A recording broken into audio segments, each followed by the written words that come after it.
Yun no, what's up sa inyo no mga kaibon. Ang date ngayon ay April 2, 2025. So di bali ngayon, dapat pala kahapon ay mag-vlog ako. Kaso 10th death anniversary ng father ko kahapon.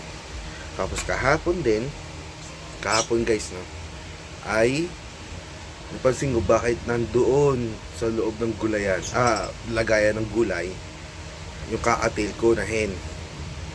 Walang type yun kasi lagayan lang na parang sa drawer, gano'n. Naglagay ako para sa gulay nila para hindi tumapon sa ibang ng kulungan. So, dubali kahapon, pansin ko nandoon, parang nagpapahinga, parang nasa isang sulok. Yun pala, doon ng itlog, kahit walang type yun, ano na siya, talagang drawer lang. So dubali, ngayon papakita ko ngayon yung kaatil ko na maiiba. Sa labas lang naman eh. Ayun na sila, nandyan na sila sa labas na. Pakita ko sila sa inyo.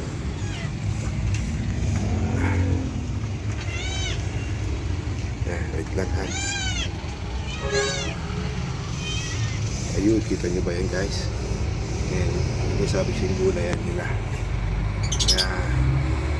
Ayan siya, nagbuntod niya. Tapos dito, hindi natin nakikita sa gilid yung ginagawa niya. Ayan o. Kita nyo? Eh, kung gusto nyo makita, dito lang siya. Ayan. Yun yung sinasabi ko sa yung drawer na nag-DIY ako. So, ayan. Para mas kita. Sa harapan ko, ayan o. Nagiging ano siya, nagiging mabangis. Protected doon sa mga itlog niya. Ayan. Nagiging mabangis. Ayan, nasa dubali. Ayan. Ayan yung itlog niya guys. Ilan na ba yan? Ayan, kita nyo? Dalawa ng itlog niya, pinoprotektahan niya eh. Ayan. Ayan yung dalawang itlog. Ayan. Tapos, siya is ito. Pinoprotektahan niya yung kaatil ko. Yung ano, yung pinoprotektahan niya yung itlog niya. Eh hindi ko naman sila, siguro hindi ko lang napapansin na nagme-mate sila. Kaya ganyan, hindi ko sila napapansin. Ayan, pupunta siya ulit doon sa, ayan, lagi na siya nandyan. Ayan, sensya na sa istorbo. Ayan. Ayan. Ito yung Aqua Opa B2 Spirit Dilute. Tapos yung kapartner niya is Opa Dilute na hen. Ito kakto eh. Kaya ganda oh. Ang project ko rito is Aqua Opa Dilute. Sana maglabas.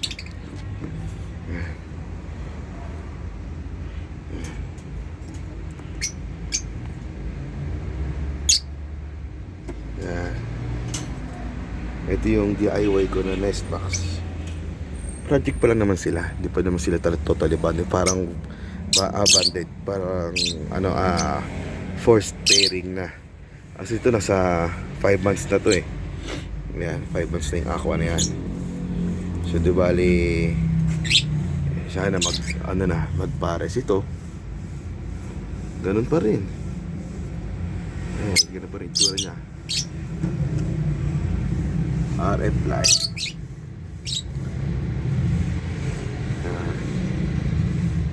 RF light yan guys.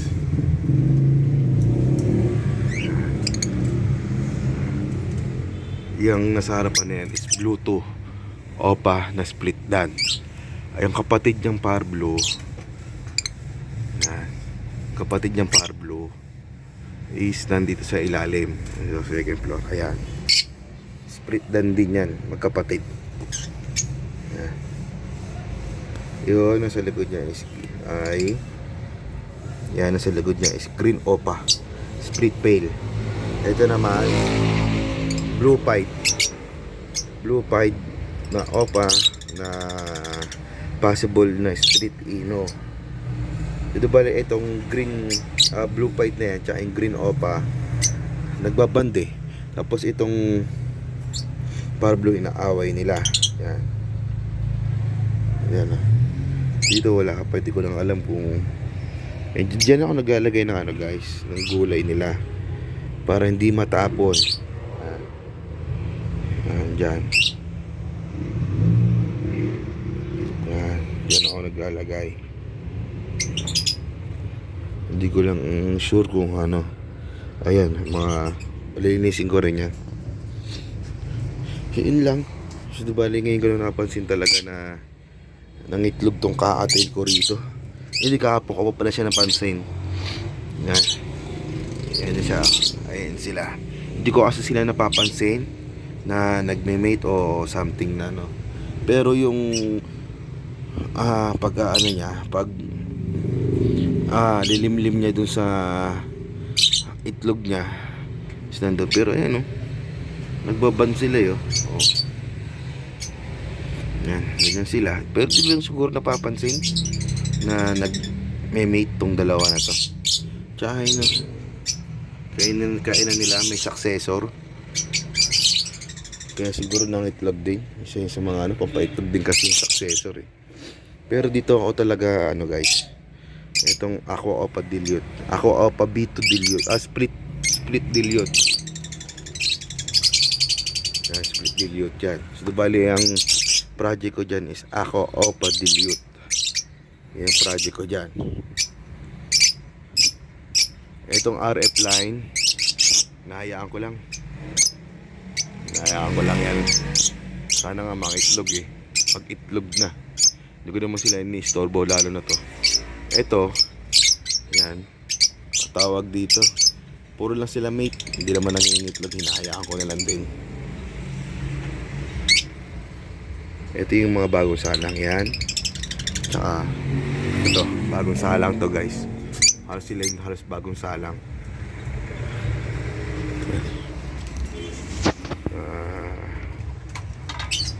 Tsaka guys no. Yeah. Diba pasok.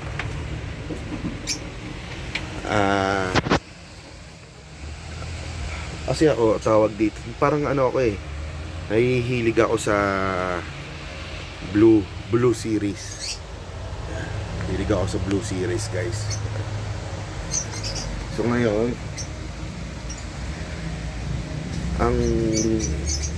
hindi ko lang alam kung bakit halos isang taon na akong hindi nakakapag-breed o hindi nagbe-breed yung mga ibong ko. Hindi ko lang alam kung bakit. Yung yung way ko ng pagpaparami ng itlog simula nag-umpisa ako, ganun pa rin. Hindi nagbago.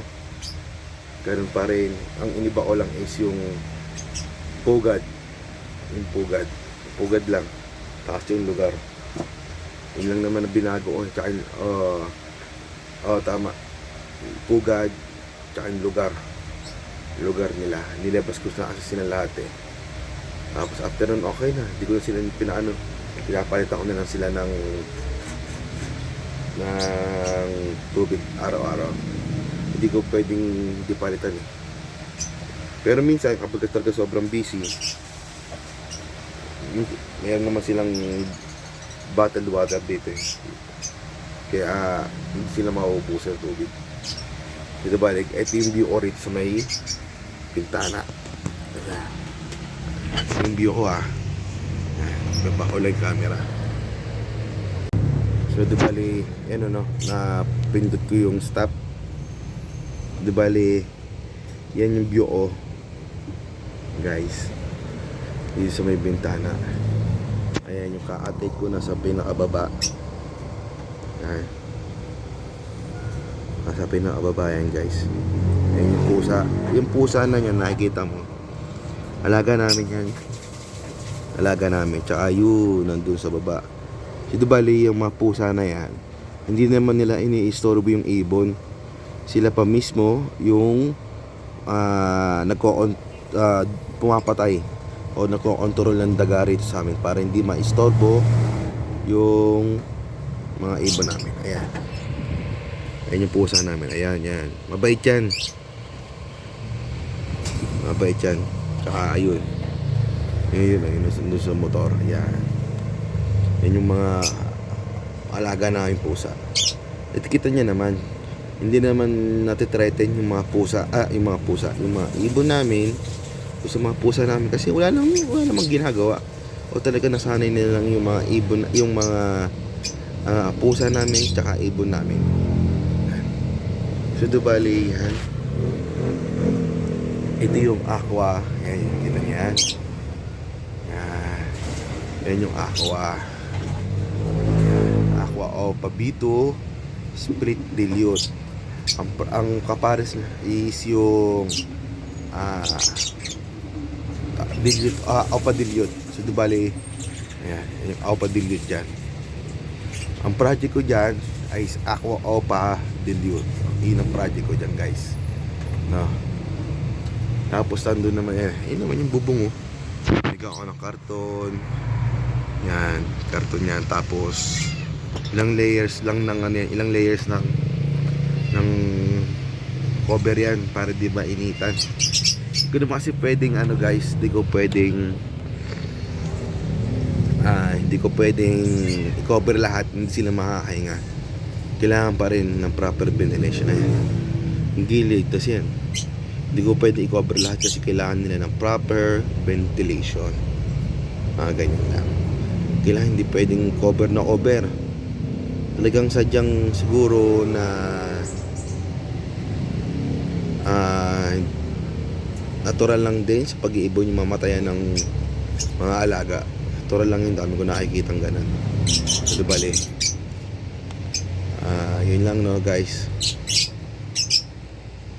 Maraming salamat mga kaibon. So bali, pala, guys, sorry, yung may napanood kasi ako yung kay Dexter's World channel, Dexter's World, na may maraming ibon may farm, guys, no? So bali, may napanood ako di parang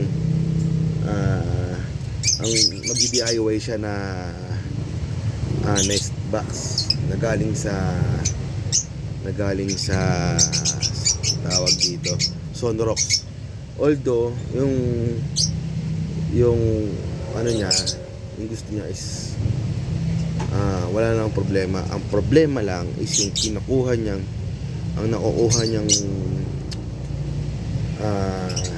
gusto niya paglagay ng mga itlog is yung may chemical, yung pinanggalingan ng chemical. Sabi ko, nag-comment din ako doon na okay na sana mag-recycle o mag-DIY ng pugad, pero wag naman sana yung galing sa chemical, kasi chemical yan. Katulad ng ganyan, ako nag-DIY ako, nakikita niyo yung pugad na yan,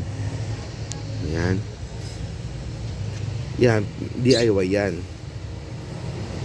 Yan, kita nyo naman pumapasok sanay naman yung mga ibon pero yan, hindi naman galing sa hindi galing sa chemical. Ang kinagandahan niyan is yung napaka-durable, madaling linisin, kita naman yung loob kung ano nangyayari. Yan, ganyan lang huwag lang, hayaan nyo lang yun ang dyan. So huwag lang yung gagamit na may pinanggalingan ng chemical, kasi andun pa rin yun, yung pinakanan, di agad mawawala yun. So bali, yun lang. Maraming salamat, guys. Yan, mga kaibon, maraming salamat.